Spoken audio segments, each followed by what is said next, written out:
സമാധി വിവാദത്തിൽ ഗോപന്റെ കുടുംബം ഹൈക്കോടതിയെ സമീപിക്കുമെന്നാണ് ഏറ്റവും പുതിയതായി പങ്കുവയ്ക്കാനുള്ള ഒരു വിവരം. സമാധിക്ക് ശേഷം 41 ദിവസത്തെ പൂജ ബാക്കിയുണ്ട്. അത് പൂർത്തിയാക്കാൻ അനുവദിക്കാതെ കല്ലറ പൊളിക്കുന്നത് വിശ്വാസത്തിന് നേരെയുള്ള കടന്നുകയറ്റമാണെന്നും പൂജാവിധികൾ അവസാനിക്കും വരെ കാത്തിരിക്കണമെന്നുമാണ് കുടുംബത്തിന്റെ അപേക്ഷ. ജിബിൻ ജെ ബി വിവരങ്ങളുമായി ചേരുന്നു.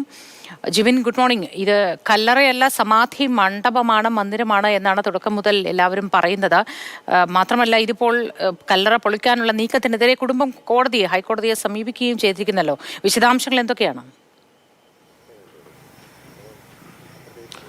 മൂത്തി കഴിഞ്ഞ ദിവസം, അതായത് ഈ കല്ലറ ഇവിടെ നിന്ന് പൊളിക്കാനായി ജില്ലാ ഭരണകൂടത്തിന്റെ നേതൃത്വത്തിൽ പോലീസൊക്കെ ഇവിടെ എത്തിയപ്പോൾ വലിയ രീതിയിലുള്ള ഒരു പ്രതിഷേധമാണ് കുടുംബത്തിന്റെ ഭാഗത്തു നിന്നും സാമുദായിക സംഘടനകളുടെ ഭാഗത്തു നിന്നൊക്കെ ഉണ്ടായത്. ഇതിനൊടുവിലാണ് സബ് കളക്ടറുടെ നേതൃത്വത്തിൽ ഒരു ചർച്ചയാകാമെന്ന് അന്ന് തീരുമാനിക്കുകയും DYSPയുടെ നേതൃത്വത്തിൽ നെയ്യാറ്റിൻകര പോലീസ് സ്റ്റേഷനിൽ വെച്ച് ഒരു ചർച്ച നടത്തുകയും ചെയ്തു. ഈ ചർച്ച നടത്തിയ സമയത്ത് തന്നെ ജില്ലാ ഭരണകൂടവും പോലീസും ഒക്കെ കുടുംബത്തെ നേരിട്ട് അറിയിച്ചതാണ്. കാരണം ഈ ഒരു സംഭവത്തിൽ ഇതിപ്പോൾ വിശ്വാസമാണ്, ആചാരങ്ങൾ ലംഘിക്കാൻ ആ ഒരു വിഷയമൊക്കെ തന്നെയുണ്ട്. പക്ഷേ അതിനും അപ്പുറത്താണ് നിയമം. കാരണം ഈ ഗോപൻ സ്വാമിയുടെ മരണവുമായി ബന്ധപ്പെട്ട് പരാതികളുള്ള അടിസ്ഥാനത്തിൽ ഇത് സ്വാഭാവിക മരണമാണോ എന്ന് അറിയുന്നതിന് വേണ്ടി ഈ മൃതദേഹം പുറത്തെടുത്ത് പരിശോധിക്കേണ്ടതുണ്ട്.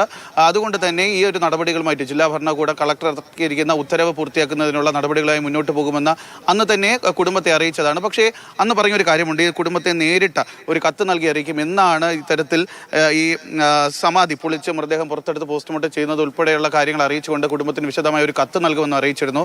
കഴിഞ്ഞ ദിവസമാണ് ആ കത്ത് നൽകുമെന്ന് അറിയിച്ചെങ്കിൽ ഇതുവരെയും കുടുംബത്തിന് കത്ത് ലഭിച്ചിട്ടില്ല.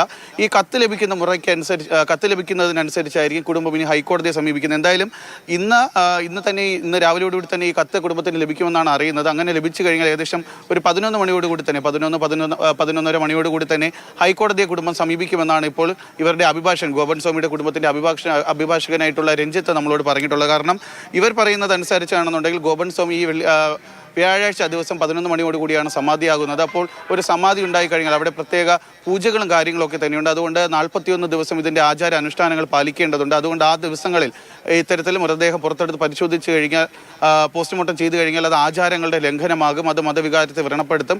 അതുകൊണ്ട് തങ്ങൾക്ക് ഈ ഒരു നടപടി 41 ദിവസത്തേക്ക് മാറ്റിവെക്കണമെന്നാണ് കുടുംബം ഹൈക്കോടതിയിൽ ആവശ്യപ്പെടാൻ പോകുന്നത്. അത് സംബന്ധിച്ചാണ് വക്കീലും ഇപ്പോൾ മാതൃഭൂമി ന്യൂസിനോട് നേരത്തെ കഴിഞ്ഞ ദിവസം നമ്മുടെ ചാനൽ ചർച്ചയിലും അതുപോലെ തന്നെ രാവിലെ പ്രതികരിച്ചതാണ്. അതായത് എന്തായാലും ഈ കല്ലറ ഈ സമാധി പൊളിക്കാൻ സാധിക്കില്ല എന്നൊരു നിലപാടിൽ തന്നെയാണ് ഇപ്പോഴും കുടുംബം തുടരുന്നത്. പക്ഷേ ഈ ജില്ലാ ഭരണകൂടം ഇപ്പോഴും പറയുന്ന കാര്യം, ഈ മരണം സംബന്ധിച്ച് കാരണം ഇതിൻ്റെ ദുരൂഹതകൾ നീക്കം ചെയ്യേണ്ടതുണ്ട്. ഇതൊരു സ്വാഭാവിക മരണമാണോ അല്ലെങ്കിൽ കുടുംബം പറയുന്നത് പോലെയുള്ള ഒരു സമാധിയാണോ എന്നുള്ള കാര്യത്തിലൊക്കെ തന്നെ വ്യക്തത വരുത്തേണ്ടതുണ്ട്. എന്തായാലും അത് സംബന്ധിച്ചിടത്തോളം തുടർ നടപടികളുമായി മുന്നോട്ട് പോകാൻ തന്നെയാണ് നിലവിലും ജില്ലാ ഭരണകൂടത്തിൻ്റെ തീരുമാനം. പക്ഷേ ഇവിടെ ഒരു കമ്മ്യൂണൽ ഇഷ്യൂ ഉണ്ടാകാതിരിക്കും. കാരണം ക്രമസമാധാന ചുമതല കൂടെ പോലീസിന് നോക്കേണ്ടതുണ്ട്. അതുകൊണ്ട് അത്തരം കഴിഞ്ഞ ദിവസം ഉണ്ടായതുപോലെയുള്ള വലിയ ഒരു സംഘർഷങ്ങളോ അല്ലെങ്കിൽ സമാനമായ സാഹചര്യങ്ങളോ ഉണ്ടാകാതിരിക്കാനുള്ള ഒരു ശ്രമത്തിലാണ് പോലീസ്. അത്തരക്കാരെയൊക്കെ തന്നെ, അതായത് ഈ കഴിഞ്ഞ ദിവസം നെയ്യാറ്റിൻകര പോലീസ് സ്റ്റേഷനിൽ നടത്തിയ ചർച്ചയിലും ഈ സാമുദായിക സംഘടനയിൽ നിന്നുള്ള പ്രതിനിധികൾ പങ്കെടുത്തിരുന്നു. അപ്പോൾ അവരോടും പോലീസ് പറഞ്ഞത് ഇതാണ്, ഇത് കാരണം ഇവിടെ ഒരു മരണം സംഭവിച്ചിരിക്കുകയാണ്, അപ്പോൾ അതിന്റെ ദുരൂഹതകൾ നീക്കം ചെയ്യേണ്ടതുണ്ട്. അതുകൊണ്ട് അത് തന്നെയാണ് നമുക്ക് വേണ്ടത്. ഒരു മരണം സംഭവിച്ചു, അതിന്റെ ദുരൂഹതകൾ